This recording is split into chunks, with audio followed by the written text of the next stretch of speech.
Actually vlog తీద్దామా వద్దా అన్న confusion తోటే వ్లాగ్ అయితే స్టార్ట్ చేసిన. ఇంకా మార్నింగ్ అయితే ఫస్ట్ వామ్ వాటర్తో అయితే స్టార్ట్ చేశాను.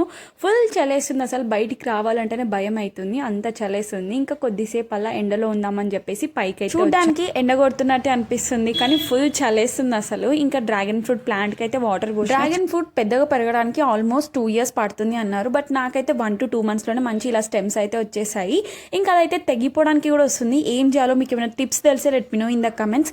ఇంకా ఈ రోజు అయితే మార్నింగ్ బోండాలు అయితే వేసుకుంటున్నాం. పిండి అయితే నేనే కలిపిన, కొంచెం లూజ్గా కలిపిన, అందుకోసమే బోండాలు అయితే కొంచెం ప్రాపర్గా రావట్లేదు.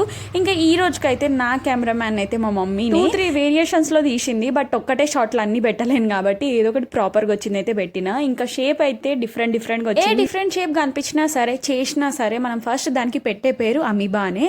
అంత బాగా చదువుకున్నాం కదా సైన్స్. మరి షేప్ బాగా రాలేదని తినకుండా అయితే పాడేయలేం కదా. బట్ టేస్ట్ మాత్రం చాలా బాగా వచ్చింది. ఈజీగా 6 to 7 బోండాలు అయితే తినేసిన. టేస్ట్ కూడా అంతే బాగుండే. అదే బయట చూసుకుంటే 1-2 తింటే చాలు, కడుపు నిండిపోతుంది. బట్ ఇంట్లో మాత్రం చిన్నవి చేసుకుంటాం. షో చూసుకుంటూ హ్యాపీగా టిఫిన్ అయితే కంప్లీట్ చేసేసాను. That's it for today's vlog. Bye guys, do follow for more. Stay tuned for next video.